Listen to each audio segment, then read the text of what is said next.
Thank you so much. This was definitely the best introduction I have ever had. She didn't tell us about her mini wake-up call that she writes beautifully about today on the Huffington Post. Just very, very quickly, I kind of loved it because it shows what our brains can do. She was shopping with her son and her mother. It wasn't really going very well, kind of nobody particularly wanted to be there. And suddenly her mother says, "Where's your bag?" And you panic. And the description of the panic is absolutely wonderful. I don't want to take anything away from you reading it, because suddenly you said you'd been in war zones, you'd been in prisons, but you had not felt this fight or flight fear of losing your handbag.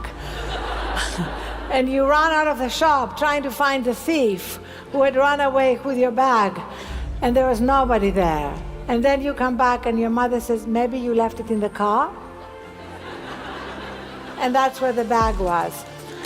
And I love how your son described it to his dad, which his mom went out of the shop running after an imaginary thief who had stolen her imaginary bag and had run away in an imaginary car. So my wake-up call came 7 years ago when I collapsed from exhaustion, burnout, and sleep deprivation, broke my cheekbone, got 4 stitches on my right eye, and as I came to in my own pool of blood, I asked a lot of the questions that you're asking here at this school that we often stop asking after we leave college. Questions like, what is a good life and what is success? And while by conventional definitions of success are successful, by any sane definition of success, if you come to in a pool of blood of your own and nobody has shot you, you're not successful. So I started reading and studying philosophy, science, trying to piece together what was happening, not just in my world, but in our world. And I had always loved philosophy. I had remembered, what the Greek philosophers had taught us about studying 3 things. What do we need to know? How do we govern the city? And what is a good life? And gradually, in the last 2 centuries, the question, what is a good life, was abandoned. And we defined a good life with a successful life. And we shrunk success down to these 2 metrics of power and money, which is really like shrinking the whole realm of human possibility down to our to-do lists. And so that's when I came up with this idea of the 3rd metric, because the 2 metrics are like the 2 legs of the stool. You cannot sit on that stool for too long without falling over. It's not sustainable. The 3rd metric consists of these 4 pillars, and each one of them is a section in the book. First of all, our well-being. 2nd, wisdom. How do we tap into our own wisdom? 3rd, wonder, and Alain de Botton writes a lot about wonder. I love all that. How do we bring it into our lives through art, through nature, through being awake, through not multitasking? And the 4th one is giving. How do we create a culture that celebrates not just go-getters, but go-givers? And I wanted very much the book to be a bridge between knowing what we should be doing and actually doing it.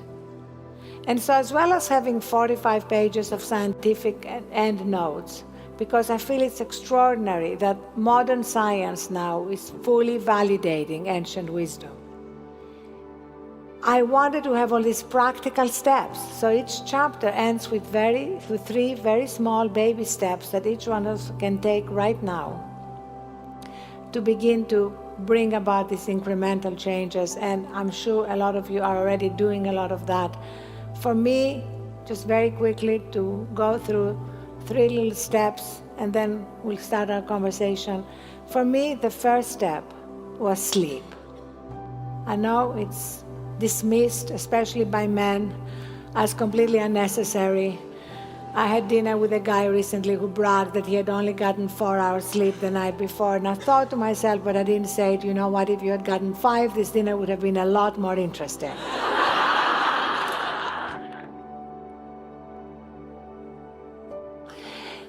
And the science now is incontrovertible. In fact, I told a graduating class that I gave a commencement to at Smith, a graduating class of women, I told them that my advice to them is to sleep their way to the top. And the fact that now it's seen as a miracle drug by science, improving our health, our mental clarity, our joy, shows how far our culture has gone from what is true. The second step has to do with our relationship with technology. We have become addicted, which is why I chose 12 steps. And our addiction to technology is something which we really need to cure ourselves from. Otherwise, technology is truly becoming our master.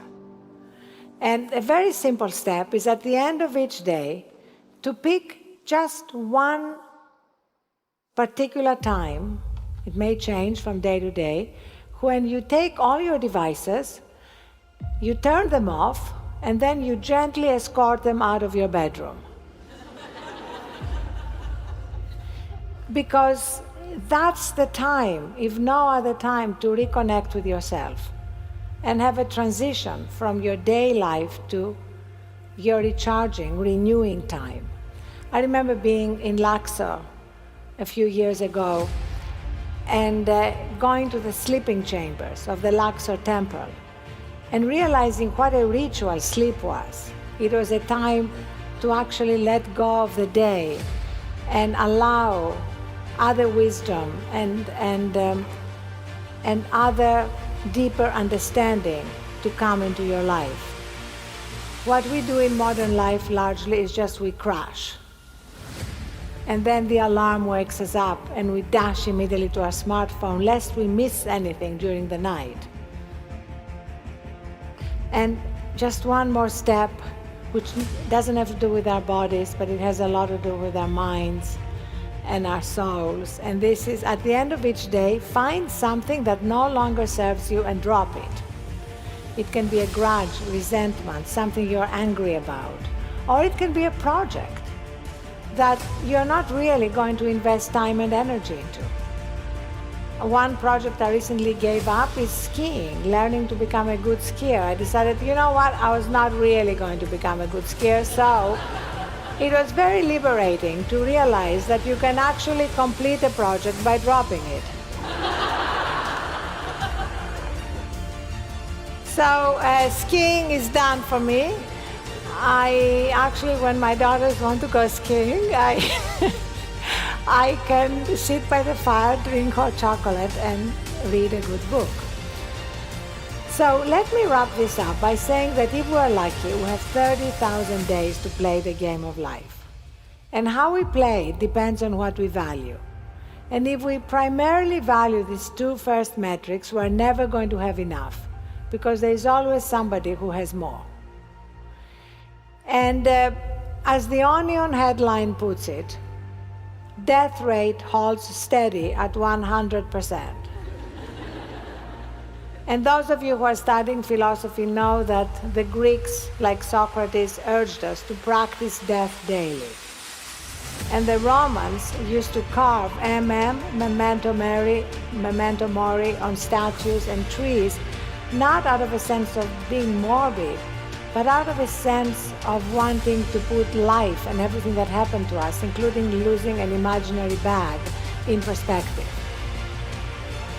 So, if you've been to a memorial recently, you know that eulogies have nothing to do with our resumes.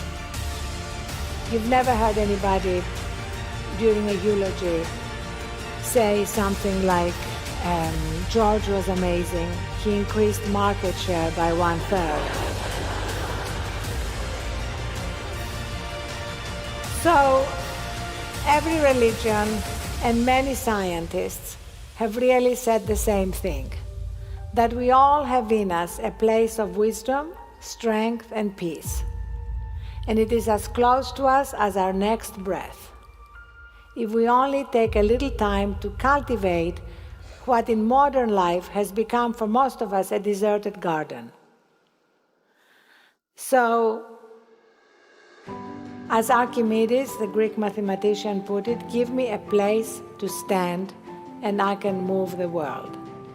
So Thrive is really a book to help us chart a pathway to that place, and from that place live our lives according to our own definition of success, with more compassion, more gratitude, more peace, more joy, and yes, more sleep. Thank you.